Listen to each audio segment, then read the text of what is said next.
Alright guys, Rancor 709 here with some tactical analysis. Today we're going to be talking about Codex Space Marines, and we're going to go ahead and have a look at some ideas I'm kind of playing around with for Space Marines and the Tactical Squad.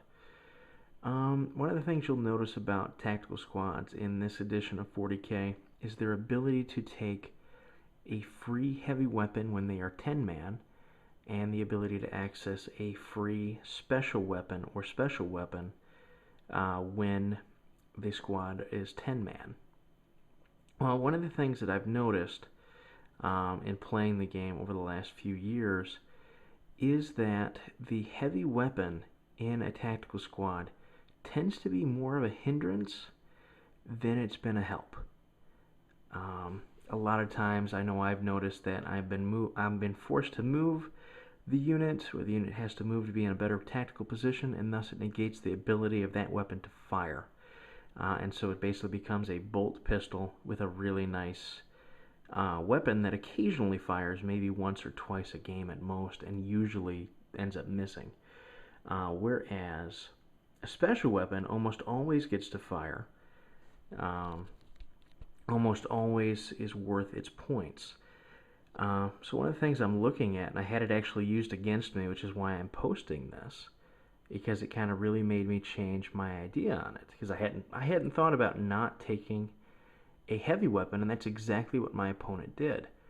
And it made the squad really more effective overall, because it gave the squad a focus. It gave it a focused objective. Essentially, it wasn't, I'm going to kill tanks, then I'm going to do other things. It was, I am going to go forward and I'm going to hunt infantry. And that's exactly what he did. And he did it very well. It really focused the squad. And I think that's something that tactical squads are kind of famous for not being, is focused. And in a game that rewards units that are focused, I think this small change, which is simply not taking the heavy weapon, taking a bolter instead, on a Marine, really improves the effectiveness of the squad. One configuration I'm looking at that I think is going to be highly effective is 8 bolters, again no heavy weapon, a flamer, and a sergeant with a power fist, and either a bolter or a combi bolter if you have points. Ignore his bolt pistol, that's not there. That'll be changed out for a bolter or combi weapon depending on cost in the army. Again, what this will allow you to do is be very focused in what this squad's going to be good at. It's going to be a lot of bolter shots down the field. It's going to be a lot of bodies to have to get through. And typically they're going to either be in a Rhino, like that, or they'll come in with a drop pod.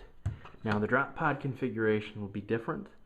You'll see a sergeant similar to that, but with a combi Melta. He will have a Melta gun, and in that configuration we may in fact add the heavy weapon, but that is purely for wound allocation nonsense. Because what the drop pod allows you to do is to combat squad once you're out, so you can effectively have 2 squads of 5 that each have 3 wound buckets. If done correctly, or one with 3 wound buckets and the other one with 2. So it really kind of adds to the effectiveness overall of the unit when you're drop podding. More to come.